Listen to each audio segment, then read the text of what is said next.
Translation: this manifested cosmos is a wonderful creation of the interaction of the three material modes or the external energy of the Supreme Lord. This truth is fully known to you, yet I am but a poor woman, and as you know, I am not conversant with the truth, therefore I wish to see my birthplace once more. Purport: Dakshayani, Sati, knew very well that her husband, Lord Shiva, was not very much interested in the glaring manifestation of the material world, which is caused by the interaction of the three modes of nature. Therefore she addressed her husband as Aja, which refers to one who has transcended the bondage of birth and death, or one who has realized his eternal position. She stated, the illusion of accepting the perverted reflection, the material or cosmic manifestation, to be real is not present in you because you are self-realized. For you, the attraction of social life and the consideration that someone is father, someone is mother, and someone is sister, which are illusory relationships, is already over. But because I am a poor woman, I am not so advanced in transcendental realization. Therefore, naturally, these appear to me as real. End of quote. Only less intelligent persons accept this perverted reflection of the spiritual world to be real. Those who are under the spell of the external energy accept this manifestation to be fact, whereas those who are advanced in spiritual realization know that it is illusion. Actual reality is elsewhere in the spiritual world. But as far as I am concerned, Sati said, I do not have much knowledge about self-realization. I am poor because I do not know the actual facts. I am attracted by my birthplace and I want to see it. One who has attraction for his birthplace, for his body, or for other such items mentioned in the Bhagavatam is considered to be like an ass or a cow. Sati might have heard all this many times from her husband, Lord Shiva, but because she was a woman, Yoshit, she still hankered after the same material objects of affection. The word Yoshit means one who is enjoyed. Therefore, a woman is called Yoshit. In spiritual advancement, association with Yoshit is always restricted because if one is like a play doll in the hands of Yoshit, then all his spiritual advancement is at once stopped. It is said those who are just like playthings in the hands of a woman, Yoshit Kriyada Mrigeshu, cannot make any advancement in spiritual realization. Sati is referring to herself as a tattvavid, one who does not know the proper facts. She says this because she's attracted to her birthplace. Actually, it appears that she is conversant with the fact. The philosophy she's speaking is correct. But she's, nevertheless, despite knowing what is correct from the spiritual point of view, she's still attracted on the material platform. And she ascribes this to her being Dina, which means a poor woman. Dina means poor man, and Dina means female form, poor woman. She ascribes it's understood, it's part of the tattva gyan, or the knowledge of the philosophical knowledge. It's accepted that women in general are less fit for spiritual knowledge. So she states that. But practically speaking, we see that she was better situated than her father Daksha, who was a man and had achieved a position in the universal order that's only achieved by persons who perform many pious activities. In Bhagavad Gita, Lord Krishna says, Yesham tvantagatang papam jananam punya karmanam tedvanga moha nirmukta bhajantya mam dridhavrita. He says that, Lord Krishna says that persons who have performed pious activities in previous lives and in this life and who are freed from the duality of illusion, they can engage in my devotional service with great determination. So, Daksha was pious in previous lives, otherwise he couldn't have got the position he had. And he was pious in this life. He was performing yagyas. He was a very pious person. But he wasn't free from the duality of illusion. He wasn't dvandva mukta. Dvandva means state of two-ness. So it means the conception of I and mine. That's how it's often presented. Dvandva also means quarrel. one pitted against or controversy. One person pitted against another. So he wasn't dvandva mukta. One who is not dvandva mukta cannot be dvandva mukta.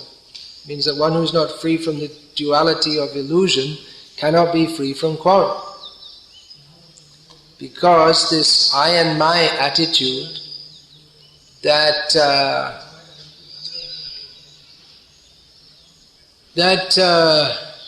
fosters controversy and fighting in this world. So the I and mine, of course, one may say then dvandva, and then what's the alternative? Ekatva, oneness. There's no difference. I am you and you are me. I am you and you are me and we are all together sitting on a cornflake and all this. This is a song by those great philosophers I've been quoting recently. I don't know who wrote it, John Lennon or Paul McCartney, one of them. I am you and you are me and we are all together. This is actually a famous song from the Western world, from our the time of my foolish youth. And it actually it brings out the foolishness actually. I'm you and me and we are all together. That's considered a wonderful philosophy. But it's actually nonsense, because I'm not you and you are not me. But then they go on with the song and they sing it like it's some great philosophy, sitting on a cornflake waiting for the sun to come. And it's nonsense actually, but people think, oh, very great philosophy. Because they're idiots. So this is what this Nirvisesa vada makes you into an idiot. I mean, there's no distinction between one thing and another. It's just foolishness. Just like someone says, I'm very hungry. And Mayavadi will say, well, okay, just wait here for 20 minutes. And you come back and he says, well, I'm still hungry. So, well, you told me you're hungry, so I just had a big meal, and I am you, and you are me, so you should be okay. It's not very helpful, is it? Did you understand that, Ramapad? Are you hungry? It's difficult to understand. Huh? Try listening carefully and then gradually you can understand. So we also, in Krishna consciousness, we also have the concept of I and me, two-ness. That's essential. What is that? Bhaktivinoda Thakur says, Sarvasva Toma Charane Sompya Hoilam Parama Shuki. I've dedicated everything to you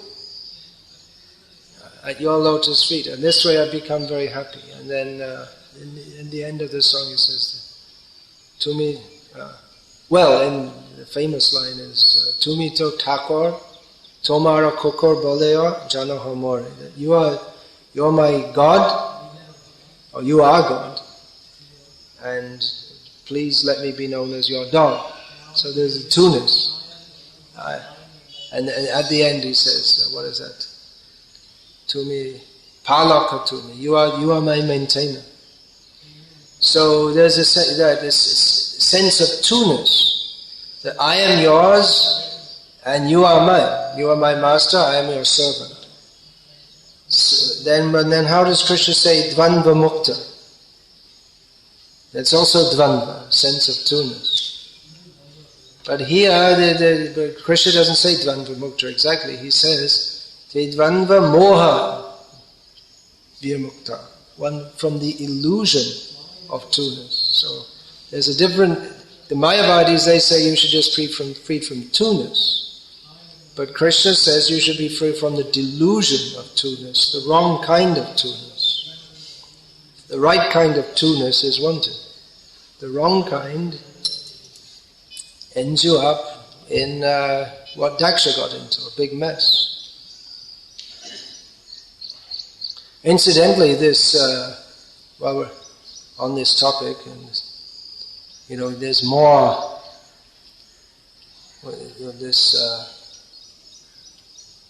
more statements here that need annotating, annotatable statements. That women, there's so many statements within this purport that women,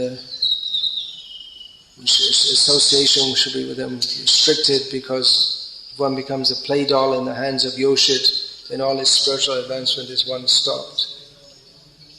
So that's another statement that needs annotating. You can have lots of annotations in the books. But by the way, distribute lots of books, lots of books while you can, because you never know, you might not get them in their original form soon. Get them out before we bring in the milk touched by the lips of a serpent.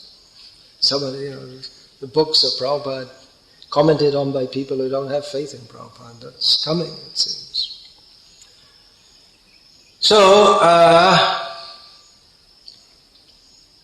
what I was going to say, this idea that men and women, it's all the same, and this is Nirvisesa, actually. It means Nirvisesa means without any distinction, no distinction. So they want to make that it's all one, but it's not.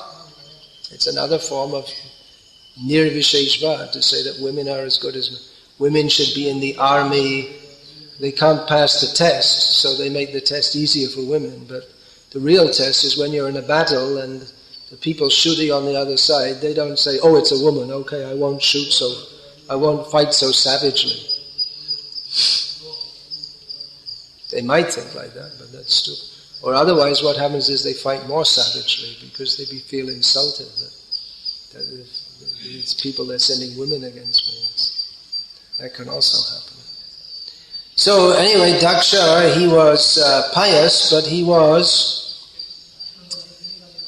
not free from the duality of illusion. So that the piety in itself doesn't give one spiritual knowledge. The Vedic process, the idea is that by karma, one will come to the platform of jnana.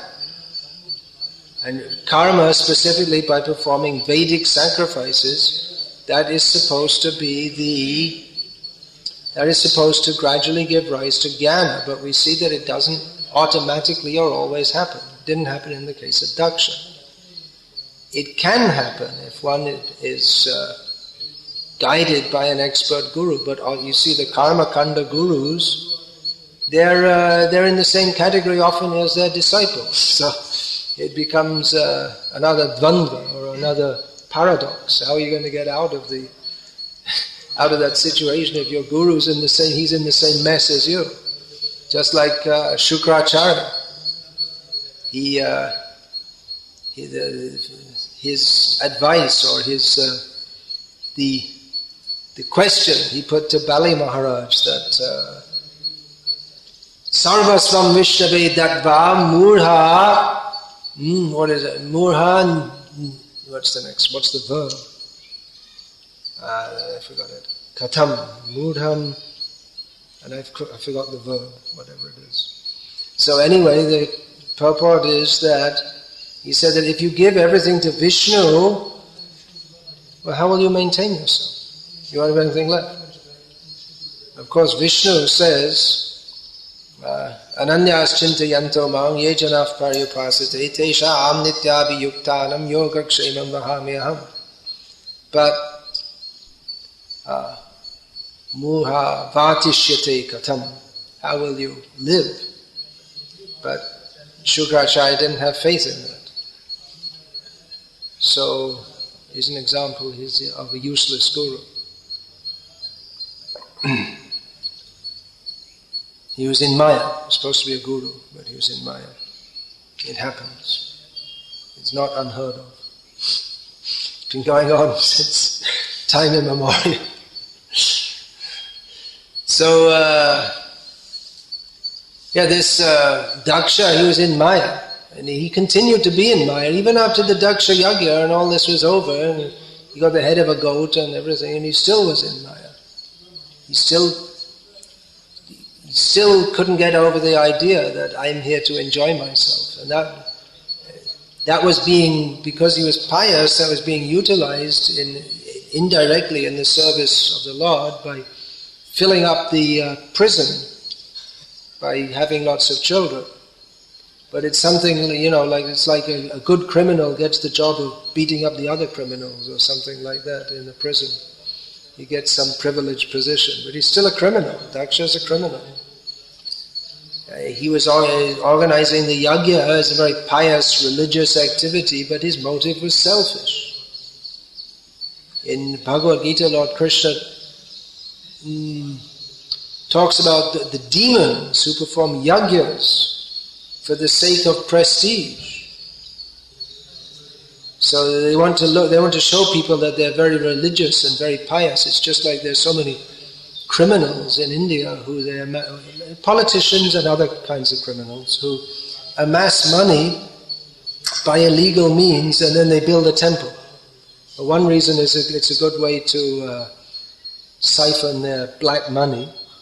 And another thing, it makes them look very pious and religious. But the temple's built out of cheating people and exploiting people. But they like to, I see, I'm very pious, I'm very good. But they're not good, actually. So even the whole motive behind performing a yagya, it's mundane, which means that there has to be, that out of the yagya came a fight. Well, it's not really surprising. I mean, in the yagya there's a famous, Om Shanti Shanti, Vishwam Shanti, and what's it all, all these ones? They say Vishwam Shanti and Maha Swarge Shanti or something like this. Everything will be Shanti. But how will there be Shanti if everyone is simply rooting for themselves? Their interest is separate from Vishnu. They're not dedicated to Vishnu, therefore they must be selfish. So Shanti, Shanti, Shanti, it's like saying cool down a bit, But the disease is still there. That's all. Just, that's the idea. Be peaceful so we can all get on. Don't tread on anyone else's space. Respect other people's right to be demons. And you can also be a demon and forget Krishna. And we'll all do it peacefully. We'll all peacefully be envious of Krishna. But it doesn't happen. Because the seed of envy is there. So the real point of the yagya is that you're offering to Vishnu. That's the idea. That's supposed to cure the mentality of Shukracharya. Sarvasvang Vishnave Dattva Mudha. If you give everything to Vishnu, then you become a fool and a rascal. But it's not. It's around the other way. If you don't give to Vishnu, you're a fool. We should give everything to Vishnu. So, actually these temples, they're a facility for people can imbibe the proclivity to give to Vishnu. Or even the idea of giving to Vishnu that's also perverted, because we can't really give to him. It's more, everything already belongs to him, but it's a beginning for people who think that everything is mine. They think I'm giving to Vishnu. But actually the proper understanding is that everything belongs to him anyway. I don't own anything. So the only thing I should do is to dedicate my life in his service. So these temples are meant for that. Often, of course, the temple, it's a facility for people to live very comfortably, the priest or whatever, to live, or maybe not very comfortably, but everyone has to do something for a living, so some people are priests. That's why the priest is supposed to be a Brahmin, and Brahmin means one who's been trained in Vedic knowledge by a guru who trains him in the proper understanding that everything is meant for Vishnu. It's not meant for my enjoyment.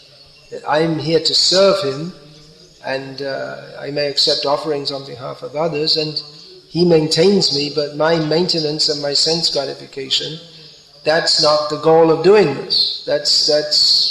It's there because I need to serve him, but that's not the goal of doing it. So this mentality is lost in the material world. That's why we're in the material world. And in the temples also, because if there's no hearing, if there's no system of not just formally hearing, that just like I've seen in some temples, they have this. In some temples, some wealthy patrons have sponsored Brahmins, and then they have to read the Shastra, 1 hour a day or something. But it's not just a formality, but there should be, as Bhaktisiddhanta Saraswati Thakur said, the living source, S-O-U-R-C-E, living source. Not tomato sauce, living source. Source means source of transcendental energy and knowledge. So persons who their life is dedicated to Vishnu, by hearing from them, the spirit of the temple remains alive, or the spirit of Krishna consciousness remains alive. And that's why we see here in Tamil Nadu, the Sri Vaishnava Sampradaya was so strong, and now most of the traditional Sri Vaishnavas, they've gone away from, they may keep a picture of Ranganathan or Tirupati Balaji, but then they'll have pictures of many of them, these various bogus gurus and bogus Bhagawans, because no one's taught them. Even Rasaraj Prabhu, who's from an Iyengar family, I was shocked when he told me it was only when he read Prabhupada's books in America that he knew what karma and reincarnation was. He never knew. He's born in an Iyengar family, and they offered all their food to the picture of Ranganatha Swami, and he didn't know this. He had no idea. Probably in childhood they taught him some pasarams and some Bhagavad Gita shlokas and this, and quite likely. But he didn't know that, because there's no system to teach spiritual knowledge.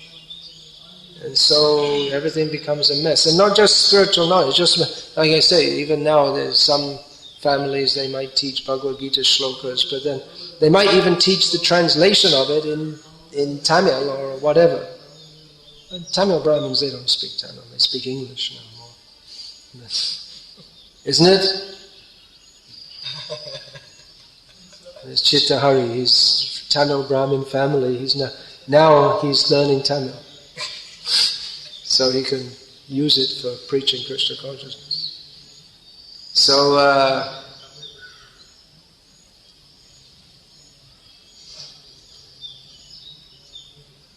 I was going to say something anyway.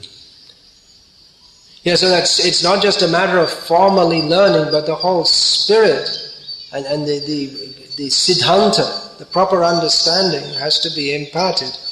Otherwise, what happens, everyone in this material world has the idea that everything that I see, everything that comes within the range of my vision is meant for my enjoyment. I'll enjoy it if I can. And the only reason I wouldn't, just like I might see some gold in the shop, and the only reason I don't pick it up and take it away is because I'm afraid that I'll be punished for doing so, either in this life or the next. So otherwise you want to enjoy it. That's why they put the items in the window to attract you. So why don't people just smash the window and take it? Because They want it, but they don't because they're afraid. It's fear which keeps people in line. So everyone has that idea. So if you come to the temple also, you may think, well, what's in it for me? What do I get here? So, but the idea is to train people that you're giving, you have to, when you come to the temple, you have to give something. And with the idea that certainly your best, but the teaching should be there, certainly your best interest will be served by giving, but then you should understand what your best self-interest is also. People give in the temple, they think, well, I'll get something back. I'll get, just like at Tirupati, people are confident that I give 1 lakh rupees and I'll get a crore back.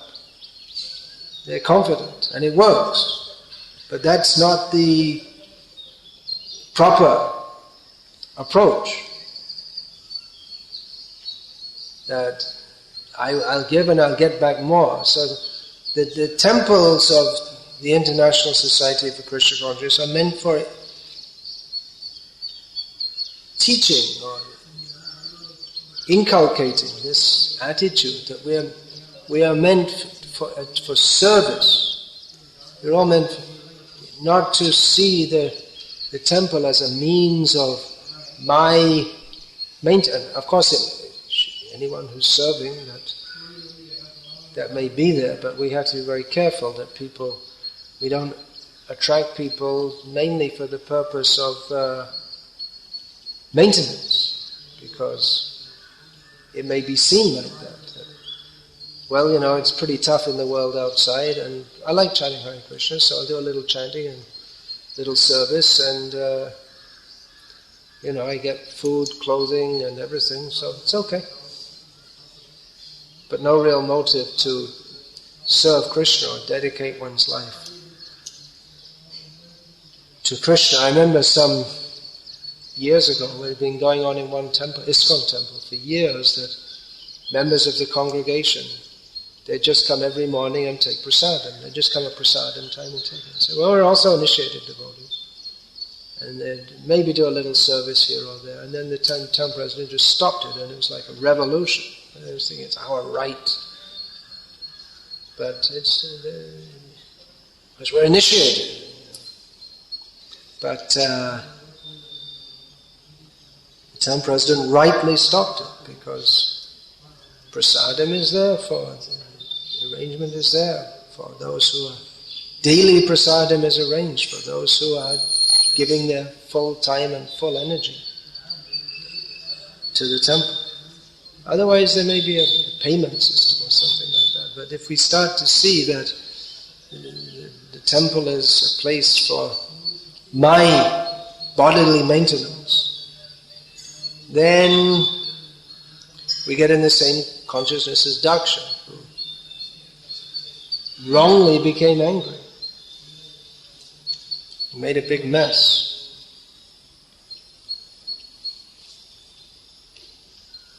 So this is the whole point. Throughout all of Bhagavatam, these basic points are to be understood. We are not the enjoyer. We are meant for serving Krishna. If we don't have the selfless service to Krishna, if we don't have that consciousness, then there are going to be so many problems. People, they have these useless peace conferences, and they may say, well, it was a successful conference that we made a compromise. You see, and there's peace. There's Henry Kissinger got the Nobel Peace Prize after years of advising Richard Nixon how to bomb Vietnam and bomb Cambodia and wage the war. They realized that, hey, we're not going to win it, and it's becoming extremely unpopular at home. Okay, let's pull out of this war. So Henry Kissinger negotiated a peace settlement with the Viet Cong. It means more or less they lost the war and they surrendered. They didn't achieve what they wanted. And the Viet Cong just took over South Vietnam. And he got the Nobel Peace Prize. Nonsense. Because as a politician he said, yes, well actually peace is very good, and sorry about dropping all those bombs, we love you really, but okay, let's have peace, as it was a political necessity. And he got the Nobel Peace Prize. But then where's it may seem that there's peace, that there's going to be war between India and Pakistan. Maybe 4 or 5 years ago, there was it's going to be war. Everyone was sure there was war, and the American government was pulling their citizens out of India. And in India, most of the people, they didn't even bother talking about it, because they always talk about it. They don't do anything. They haven't done anything since. They never had a war since 1971 or something, but they talk about it from time to time as a political strategy. So, and then they say, well, there are frantic negotiations between the American Secretary of State and advising the Pakistanis to cool down, and we made the peace. They didn't make any peace. It appears to them, but the violence is going on. The slaughter of animals, and, for instance, that's a major manifestation of it. And where is the peace? They say that this United Nations was made to stop war, and there's been, since it was formed, there's been non-stop several wars all over the world ever since. They don't even bother calling it a war these days. They used to be somewhat gentlemanly and declare war. Nowadays, they just bomb you, and then you realize, now we're at war. So it's just an illusion, this talk of peace, and we all love each other. And time to time, these bogus groups, they have, yagya for world peace and all this. And while they're doing it, it's not that in Iraq the Americans think, there's a yagya, okay, we're not going to bomb anyone today. They just go on with their business and killing the animals the same as ever. Prabhupada pointed out that you're never going to have peace as long as you're killing animals, slaughtering millions of animals. Never going to happen. That's the immediate cause, and then the mool, or the root cause, is the enviousness of Krishna. So the Bhagavatam teaches the actual principles by which individuals and the whole of human society can attain peace and self-realization. But people are so foolish that they reject this as something harmful. Just like Prabhupada is following the Bhagavatam conclusion, is commenting here about women, the role of women, and their stumbling blocks on the path of self-realization. People think, this is terrible, this is anti-woman, he hates women. But he's just stating the actual fact, which we need to know if we're going to make spiritual advancement. Prabhupada is not envious of anyone. That within this world, there are various bodies, and the human male body is especially meant for self-realization, and the female body is especially meant for blocking self-realization. So it may be that a female takes up the path of self-realization. That doesn't mean that by doing so she immediately gives up the mentality of trying to catch a man. Or they may put the two things together, just like Srila Prabhupada wrote in one letter, all the women who are joining our movement, they're doing so to find a husband. That was his analysis. So, if we say this, we may be considered women haters or something, even though Prabhupada said the same thing. But it's just a statement of fact, that's all. If we can't accept it, then it means that we're contaminated by the modern Nirvisesa vada of thinking that men and women it's all the same. I'm harping on these points because, they are coming up in the purports, and also because, as you may know, within our movement at the present time, there's a strong misunderstanding that men and women should equal in all respects, which Prabhupada didn't. They say he did, but I don't see Prabhupada made any women GBCs, or he said that he would have made one of them a GBC, but he didn't because she was a woman. And that's interpreted to mean that because the men were so biased that Prabhupada, for their sake, didn't do it. But anyway, I don't want to get into a political discussion here, but there are some serious misunderstandings. And if we don't understand these points, it's going to block our self-realization, because women are a block in self-realization. And until we're self-realized, as the Bhagavatam says, we shouldn't attempt to fail to see the differences. We're going to get in trouble if we think, well, it's a woman, but she's a spirit soul also. We should think like that, but at the same time, we have to understand what is our position. Just like you may see a tiger and think, well, it's a tiger, it's a spirit soul, so let me embrace it. But then you and the tiger will become one, not by embracing, but by you becoming the tiger's lunch. So in the same way, you may think that, well, here's a woman and we're all spirit soul, so, let me embrace. And then you and she become one. in Maya. So it's a simple point that as long as we're in this material world, we have a dual identification. We're always spirit soul, but we have to act in terms of our position within society also. We can't neglect that. And unless you come to the platform of avadhut, then one has to act within the varnashram system. And even the avadhut Babajis, like Gorki Shaudas Babaji Maharaj, Vangshi Das Babaji Maharaj, they didn't hang out with women. They were very strict about that. Even though they didn't follow the rules and regulations of the Vedas or even of the Vaishnava system. They didn't follow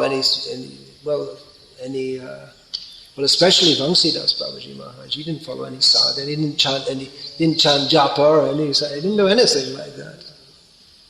But there's no record of him associating with women, because even if you are so self-realized that you can do so, but sadhus don't do that. Because it may set a bad example for others. So these things have to be understood. The varnashram system is very restrictive on association between men and women, and for sadhus especially, because otherwise there'll be fall down. Or if there's not fall down, there'll be rumors of it, which is in the modern world. There's the idea you mix very freely, and what's wrong with that? And people are maybe used to that, but it's a block on the path of self-realization. This should be understood. Without understanding that, then it'll be very difficult to make proper advancement in spiritual life. And people say, well, don't see the body. It's easy to say that, and philosophically we should not see the body, but practically speaking, as Sati is saying here, I know the philosophy, but it's difficult to follow it. She's honest about that. Okay, any question about this? You said about the modern politician, those who are getting some money by illegal means, and they build the politicians who are getting money by illegal means, yeah. And how does it have a relationship with kings getting the money in a legal way and using it for building temples? How does it relate to kings getting money in a legal way? It doesn't relate at all. It's completely different. Kings, they tax. They're allowed to tax, but then they use the money for the welfare of the citizens. And one of the things is building temples. But these modern politicians, they exploit, they cheat, they extort, and they take bribes and so many things, and then the temple is built. It's like a channel for laundering their illegal money, and it's not built for the welfare of the citizens at all. It's not built from a pious motive at all. It's the difference between day and night.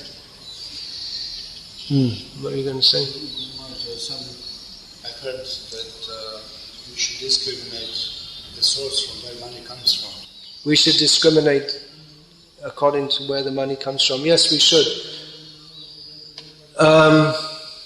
of course,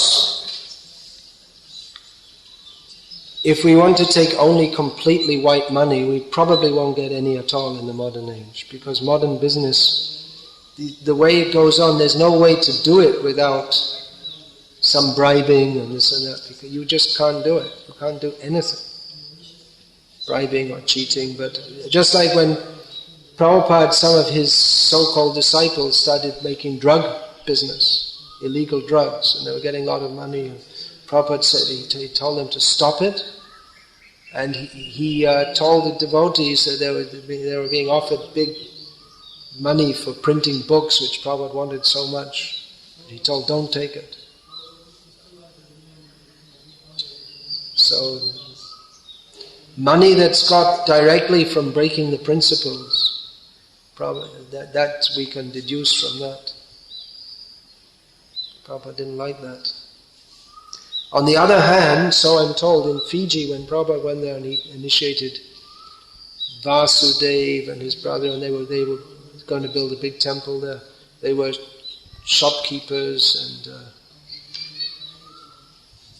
shopkeeper means they were the richest men on the island. They had, I guess, a chain of shops.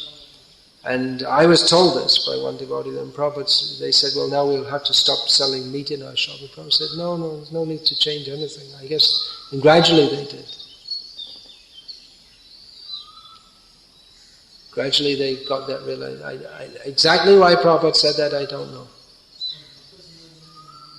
Maybe he thought they weren't ready for that, and then gradually they did by themselves.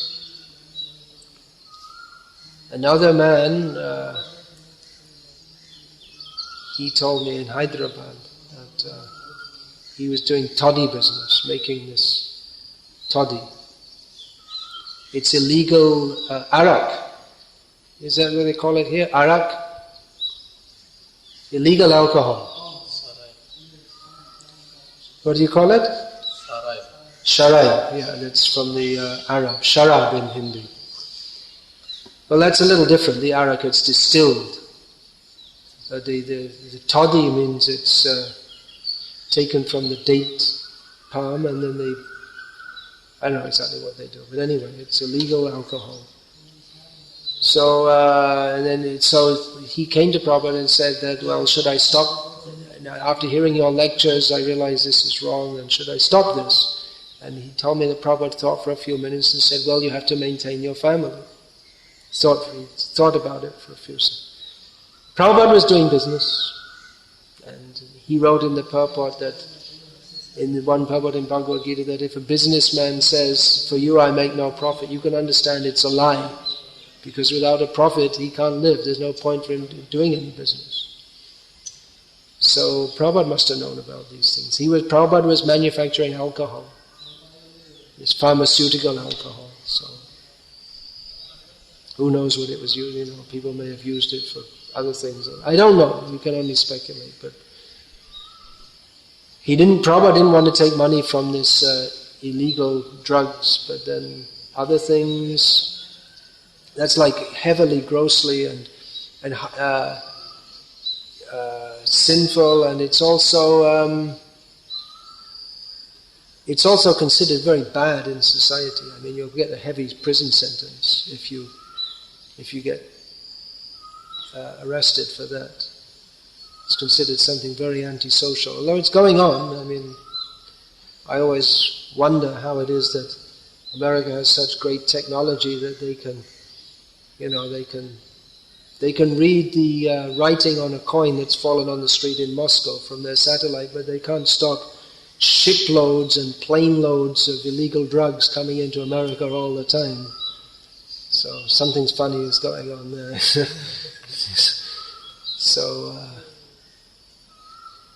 But anyway, Prabhupada was very much against that. Where to draw the line, that we have to see. Daksha was engaged in populating the universe. Yeah. Such works by Prajapatis, are they going today, even today? Or? Are the Prajapatis still populating the universe? Probably not right now, but at the... within the universe, there are several pralayams, or devastations within a day of Brahma. So there are certain times when they get busy, or there's a need for population. After each Manu, according to Jiva Goswami, I think Sridhar Swami said there isn't, and Jiva and Vishwanath said there is. After each Manu, and that's quite a lot. I mean, by our time scale, it seems like a long break, but 14 Manus in one day of Brahma. So it's quite a lot of work to do. Partial, yeah. Not the whole universe is destroyed, but enough of it that needs some populating. And then each day of Brahma, it means the full scale, set up the whole thing, set up a new system altogether.